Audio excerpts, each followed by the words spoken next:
ನಮಸ್ಕಾರ ವೀಕ್ಷಕರೇ. ಈ ಹಿಂದಿನ ಸಂಚಿಕೆಯಲ್ಲಿ ಅಂದರೆ ಕಳೆದ ತಿಂಗಳಲ್ಲಿ ಇಡೀ ದೇಶಾದ್ಯಂತ ವೈರಲ್ ಆಗಿರುವಂತಹ ಟಾಪಿಕ್ ಯಾವುದಪ್ಪ ಅಂತಂದರೆ ಈ 400 crores ರಾಬರಿ. ಸೊ ಆ ಟೈಮಲ್ಲಿ ನಾವು ಆಟೋ ರೈಟಿಂಗ್ ಮುಖಾಂತರ ಹೇಳಿದ್ವಿ, ಇದು ಕೇವಲ ಒಂದು ನ್ಯೂಸ್ ಆಗೇ ಉಳಿಯುತ್ತೆ, ಇದು ಯಾವುದು ಸತ್ಯ ಬಹಿರಂಗ ಆಗಲ್ಲ ಅಂತ ಹೇಳಿದ್ವಿ.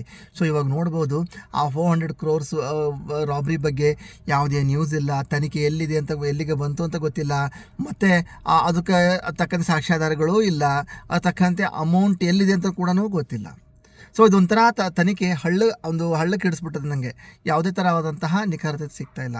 ಇದಕ್ಕೊಂದು ನಾನು ಎಕ್ಸಾಂಪಲ್ ಹೇಳಿದ್ದೆ, ಯಾವ ಥರ ರನ್ಯಾ ರಾವ್ ಗೋಲ್ಡ್ ಕೇಸನ್ನು ಇವರು ಹಳ್ಳ ಹಿಡಿಸಿದ್ರು ಅದೇ ಥರ ಇದ್ರು ಕೂಡ ಹಳ್ಳ ಹಿಡಿಸ್ತಾರೆ ಅಂತಲೇ ಹೇಳಿದ್ದೆ. ಯಾಕೆಂದರೆ ದೊಡ್ಡ ಅಮೌಂಟ್ ಇವಾಗ ರಾಬರಿ ಆಗಿತ್ತು.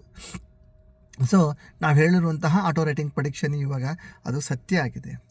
ಇನ್ನು ಎರಡನೇದಾಗಿ ಬಹುಮುಖ್ಯವಾಗಿ ನಾನು ಇವತ್ತು ಏನು ಹೇಳಕ್ಕೆ ಹೊರಟಿದ್ದೀನಿ ಅಂತಂದರೆ, ಇವತ್ತಿನ ಬೆಳಗಿನ ಜಾವದಿಂದ ಏನಾಗುತ್ತೆ, ಮುಂಬರುವ ಒಂದು 48 days 50 daysವರೆಗೂ, ಅಂದರೆ ಇವಾಗ ಟ್ರಿಗ್ಗರ್ ಆದರೂ ಕೂಡ ಈ ಇಯರ್ ಎಂಡ್ವರೆಗೂ ಅಂತ ಇಟ್ಕೋಬೋದು. ತುಂಬ ಪವರ್ಫುಲ್ ಆಗಿರೋದು 48 days. ಈ 48 days ಟ್ರಿಗ್ಗರ್ ಆದರೆ ಈ ಇಯರ್ ಎಂಡ್ ಒಳಗೂ ಇದು ಎಕ್ಸಿಕ್ಯೂಟ್ ಆಗಲೇಬೇಕು ಸಿದ್ಧಾಂತ. ಹೊಸ ಅಂದರೆ ಯಾರೆಲ್ಲ ಡಿಕೇಡ್ಸ್ ಟುಗೆದರ್ ಒಂದು ಪೊಲಿಟಿಕಲ್ಲಿ ತಮ್ಮಷ್ಟು ತಾವು ಮಹಾನಾಯಕರಂತ ಗುರುತಿಸ್ಕೊಂಡಿರ್ತಾರೋ ಅವರ ಯುಗ ಅಂತ್ಯ, ಎರಾ ಎಂಡ್ ಅಂತ ಬಂದೇ ಬರುತ್ತೆ. ಫಾರ್ ಎಕ್ಸಾಂಪಲ್ ಹೇಳ್ಬೋದ್ರೆ, ಪುಟಿನ್ ಅಂತ ಮಹಾನಾಯಕರು ಯಾರೆಲ್ಲ ಡಿಕೇಡ್ಸ್ ಟುಗೆದರ್ ತಮ್ಮದೇ ಆದಂಥ ರಾಜಕೀಯದಲ್ಲಿ ಅಸ್ತಿತ್ವ ಛಾಪನ್ನು ಮೂಡಿಸಿರ್ತಾರೋ ಅವರು ಎಂಡ್ ಆಗುವಂಥದ್ದು. ಅದಲ್ಲದೆ ದೊಡ್ಡ ದೇಶಗಳೇ ಒಂದು ನಾನಾ ರೀತಿಯಿಂದ ಒಂದು ಸುನಾಮಿ ಅಂದರೆ ಯಾವುದೋ ಒಂದು ಪ್ರಾಕೃತಿಕ ವಿಕೋಪ ಆಗ್ಬೋದು, ಯುದ್ಧ ಭೀತಿಗಳಾಗ್ಬೋದು, ಇದರಿಂದ ಶೀಘ್ರಗತಿ ದೊಡ್ಡ ದೇಶಗಳೇ ಮಹಾನ್ ಕಂಟಕದಲ್ಲಿ ಬೀಳ್ತವೆ. ಅದು ಎಕ್ಸಾಂಪಲ್ ಅಂದರೆ ನಾವು ರಷ್ಯಾನೇ ತಗೋಬೋದು. ದೊಡ್ಡ ಕಂಟಕದಿಂದ ಇವಾಗ ನಡೀತಾ ಇರುವಂಥ ರಷ್ಯಾ-ಯುಕ್ರೇನ್ ವಾರ್ ಇಂಟೆನ್ಸಿಫೈ ಆಗ್ಬೋದು. ಅಂದರೆ ಓವರಾಲ್ ಆಗಿ ರಷ್ಯಾ ಅಂತ ಹೇಳ್ತಾ ಇಲ್ಲ, ಓವರಾಲ್ ಆಗಿ ದೊಡ್ಡ ದೇಶಗಳು ಒಂದು ಸಂಕಷ್ಟಕ್ಕೆ ಸಿಗುವಂತಹ ಈ ಒಂದು ಪರಿಸ್ಥಿತಿ ಇವಾಗ ನಿರ್ಮಾಣ ಆಗುತ್ತೆ. ಅದಲ್ಲದೆ ಯಾರು ತಮ್ಮಷ್ಟಕ್ಕೆ ತಾವು ಒಂದು ಇರೋದು ಒಳಗಡೆ ಒಂದು ತೋರಿಸ್ಕೊಳ್ಳೋದು ಒಂದು ಆ ಥರ ಇರ್ತಾರೋ, ಒಂದು ಗೋಮುಖ ವ್ಯಾಘ್ರ ರೂಪದಲ್ಲಿ ಮುಖವಾಡ ಹಾಕೊಂಡಿರ್ತಾರೋ ಅವ್ರದ್ದೆಲ್ಲ ಮುಖವಾಡ ಕಳಿಸಿಬಿಡುತ್ತೆ. ಸತ್ಯಾಸತ್ಯಗಳು ಶುಭಾಶುಭಗಳು ಎಲ್ಲ ಕಣ್ಣೆದುರಿಗೆ ಬರುತ್ತೆ. ತುಂಬ ಒಂದು ಬರಲಿರುವಂಥ 48 days ಯಾವ ಥರ ಇದೆ ಅಂದರೆ, ಪ್ರಾಕೃತಿಕ ವಿಕೋಪವಾಗುವುದಾಗಲಿ, ಯುದ್ಧ ಭೀತಿಗಳಾಗೋದಾಗಲಿ, ದೊಡ್ಡ ಮಹಾನಾಯಕರಿಗೆ ಗಂಡಾಂತರಗಳಾಗೋದಾಗಲಿ, ಅಥವಾ ದೊಡ್ಡ ದೇಶಗಳೇ ಒಂದು ಸಮಸ್ಯೆಯಲ್ಲಿ ದೊಡ್ಡ ಮಟ್ಟದ ಸಮಸ್ಯೆಯಲ್ಲಿ ಬೀಳೋದಾಗಲಿ, ಇದು ಮಾತ್ರ ಶತಸಿದ್ಧಾಂತ. ಎಕ್ಸಾಂಪಲ್ ಸಮೇತವಾಗಿ ಹೇಳಿದ್ದೀನಿ. ಯಾರು ಡಿಕೇಡ್ಸ್ ಟುಗೆದರಿಂದ ರಾಜಕಾರಣದಲ್ಲಿ ಒಂದು ಅಸ್ತಿತ್ವ ಛಾಪನ್ನು ಮೂಡಿಸಿರ್ತಾರೋ ಅಂಥವ್ರ ಯುಗ ಗ್ಯಾರಂಟಿ ಎಂಡು. ಹೊಸ ಪೀಳಿಗೆ, ಹೊಸ ಜನ್ರೇಷನ್ನ ಇವಾಗಿಂದ ಶುರುವಾಗುತ್ತೆ.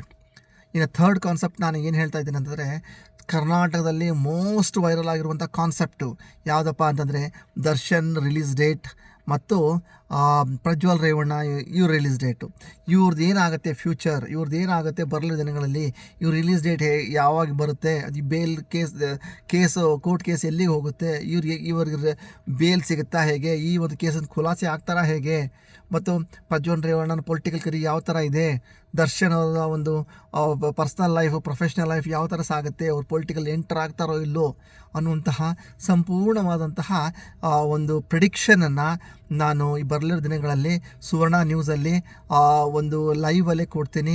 ಯಾಕಂದರೆ ನಮ್ಮ ಭವಿಷ್ಯವಾಣಿಗೆ ಹೇಗಿರುತ್ತೆ ಅಂದರೆ, ಕ್ರಿಸ್ಪಿಯಾಗಿರುವಂಥ ಎವೆಂಟ್ಸನ್ನು ಎತ್ಕೊಂಡ್ಬಿಟ್ಟು ನಾವು ಪ್ರಿಡಿಕ್ಷನ್ ಕೊಡ್ತಾ ಹೋಗ್ತೀವಿ. ಯಾಕೆಂದರೆ ನಮಗೆ ನಮ್ಮ ವಿದ್ಯೆ ಮೇಲೆ ಒಂದು ನಂಬಿಕೆ, ನಮ್ಮ ವಿದ್ಯೆ ಮೇಲೆ ಬಲ ಇದೆ. ಯಾರಲ್ಲಿ ವಿದ್ಯೆ ಅಂತಿರುತ್ತೋ ಅಂತ ಎಂಥದೇ ಕಾನ್ಸೆಪ್ಟ್ ಬಂದ್ರೂ ಕೂಡ, ಎಂಥದೇ ಒಂದು ಪ್ರಶ್ನಾವಳಿಗಳು ಬಂದರೂ ಕೂಡ ಅದಕ್ಕೆ ಸರಿಯಾದ ನಿಖರವಾದ ಉತ್ತರ ಹೇಳೋ ಶಕ್ತಿ ಅವರಲ್ಲಿರುತ್ತೆ. ಸೊ ಹಾಗಾಗಿ ನಾವು ಕ್ರಿಸ್ಪಿಯಾಗಿರೋ ಇವೆಂಟ್ಸನ್ನ ಎತ್ಕೊಂಡ್ಬಿಟ್ಟು ಪ್ರಿಡಿಕ್ಷನ್ ಮಾಡ್ತಾ ಹೋಗ್ತಾ ಇದ್ದೇವೆ. ಸೊ ಇಲ್ಲಿವರೆಗೂ ನಾವು ಮಾಡಿರುವಂತಹ ಈ ಕ್ರಿಸ್ಪಿ ಇವೆಂಟ್ಸಲ್ಲಿ ಎಲ್ಲವೂ ಕೂಡ ಅಕ್ಯುರೇಟ್ ಆಗಿ ಸಕ್ಸಸ್ಫುಲ್ ಆಗಿದೆ. ರೀಸೆಂಟಾಗಿ ನಾವು ಒಂದು 400 crores ಬಗ್ಗೆ ಕೊಟ್ಟಂಥ ಪ್ರಿಡಿಕ್ಷನ್ ಕೂಡ ಸಕ್ಸಸ್ಫುಲ್ ಆಗಿದೆ. ಈ ಬರಲಿರೋ ದಿನಗಳಲ್ಲಿ ಇವು 2 ಟಾಪಿಕ್ಸ್ ಬಗ್ಗೆ ಕ್ಲಿಯರಾಗಿ ಒಂದು ಪ್ರಿಡಿಕ್ಷನ್ ಕೊಡ್ತೀನಿ. ಎಲ್ಲರೂ ಕೂಡ ಬರಲಿರುವಂಥ ಎಪಿಸೋಡನ್ನು ಮಿಸ್ ಮಾಡ್ಕೊಳ್ಳೋದೇ ವೇಟ್ ಮಾಡ್ತಾರೆ. ಇವತ್ತು ಇಷ್ಟು ಹೇಳ್ತಾ ಇವತ್ತಿನ ಸಂಚಿಕೆಗೆ ಅಲ್ಪ ವಿರಾಮ ಮಾಡ್ತಿದ್ದೀನಿ. ಸರ್ವೇ ಜನಾಃ ಸುಖಿನೋ ಭವಂತು.